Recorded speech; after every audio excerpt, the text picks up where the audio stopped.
Video número 30, publicado el 11 de marzo del 2023 por @suaruoficial, se publica solo con propósitos de redifusión.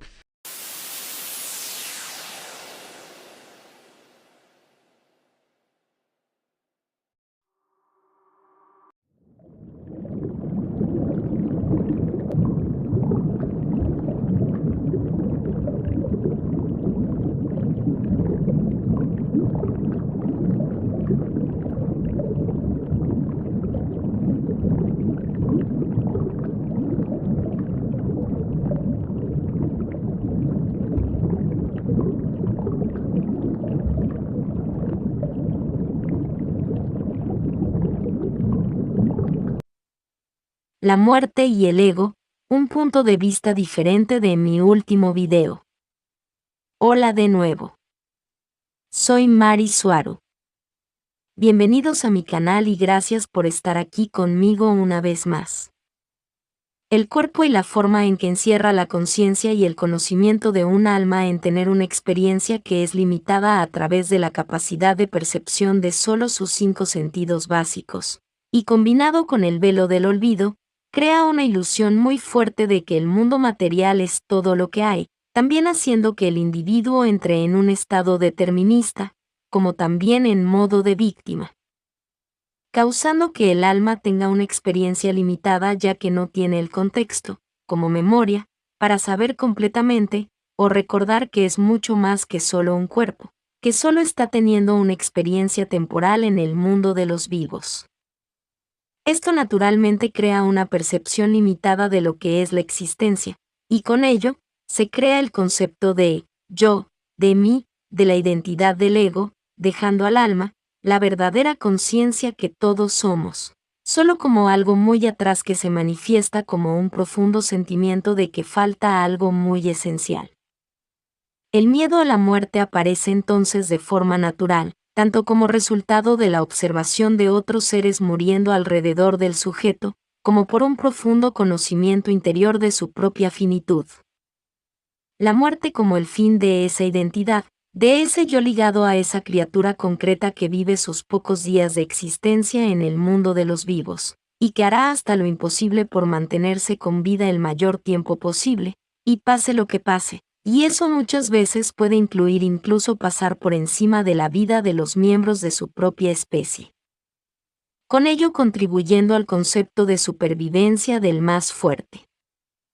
Ese fuerte y natural apego a la vida, e inherente miedo a la muerte hace aún más difícil para el individuo saber realmente que su conciencia no termina cuando su vida en lo físico se acaba, dejando la noción y los conceptos asociados con la vida después de la muerte, incluyendo todas las pruebas que pueda haber, solo como el resultado de un fuerte pensamiento deseoso, como el resultado de la negación, y de no ser capaz de aceptar la propia destrucción, la del ego con la muerte, porque todos estamos tan fuertemente programados para aferrarnos a la vida pase lo que pase, mientras estamos vivos.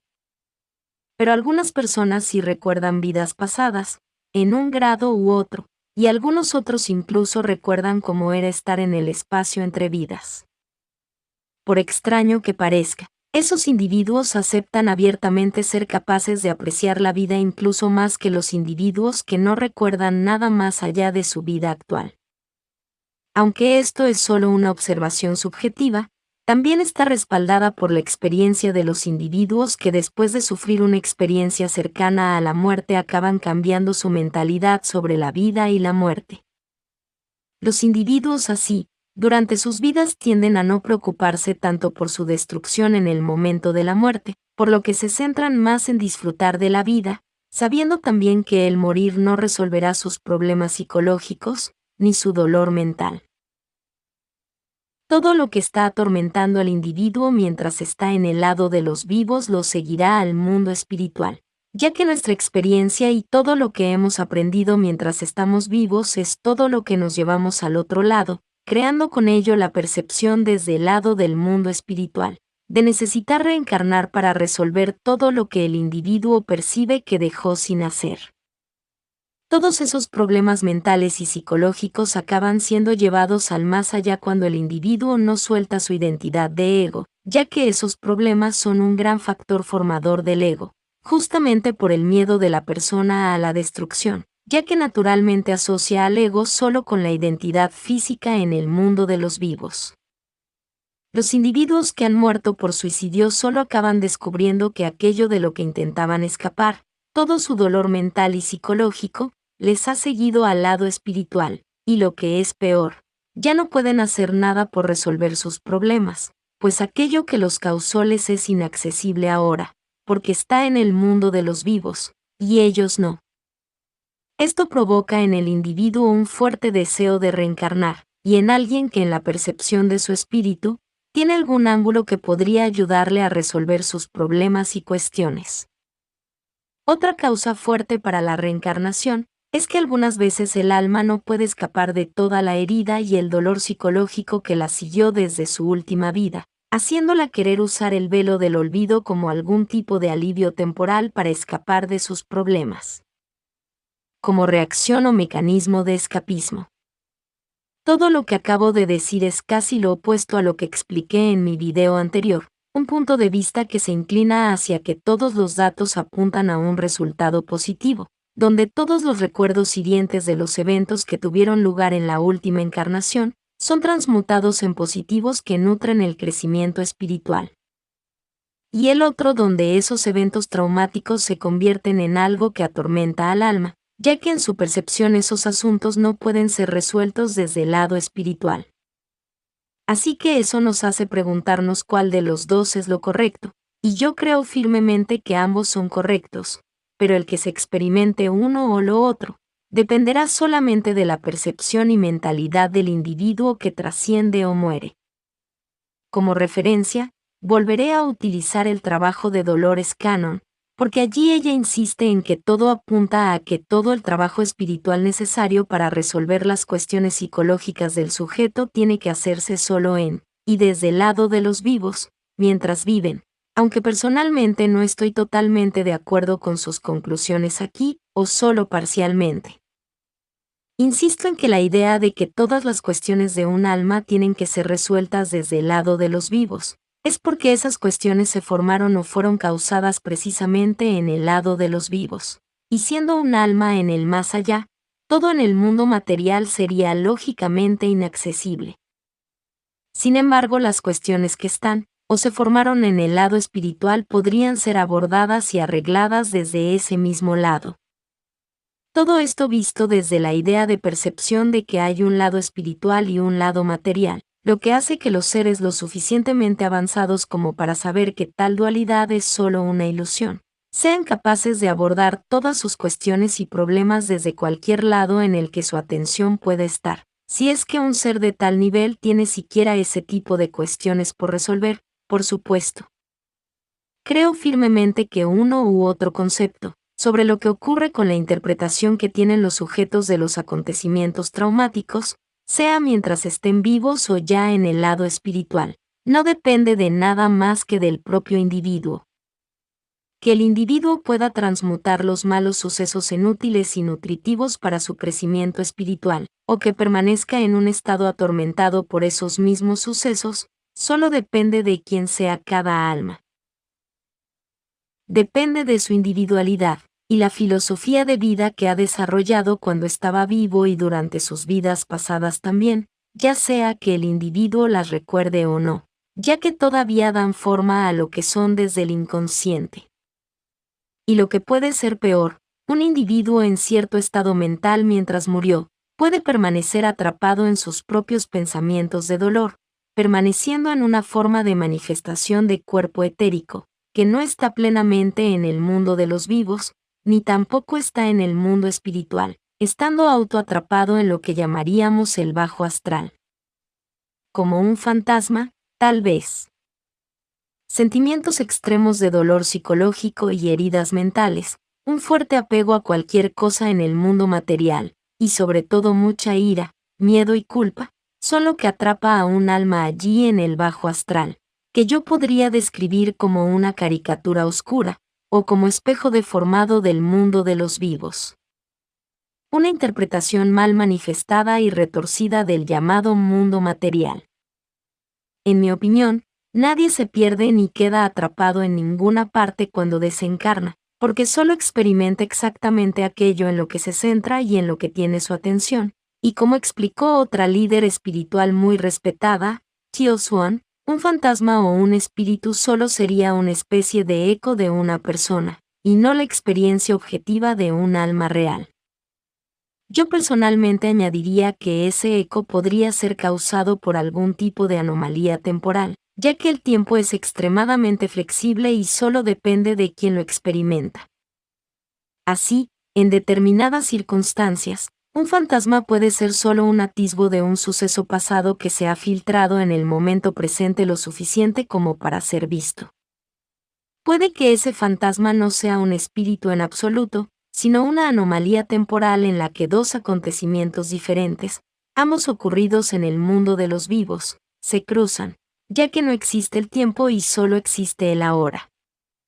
Nuestro enfoque de la vida, nuestros valores, nuestra ética y nuestra actitud forman lo que somos.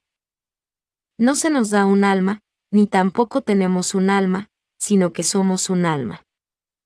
Somos quienes vamos construyendo nuestra alma a medida que avanzamos, debemos formar nuestra alma porque eso es quienes somos, por eso la experiencia, lo que vivimos y lo que nos deja, y cómo interpretamos todo eso, es lo que importa, dejando todo lo material como solo un medio para lograr una u otra experiencia deseada o necesaria, y no es nada a lo que debamos apegarnos verdaderamente.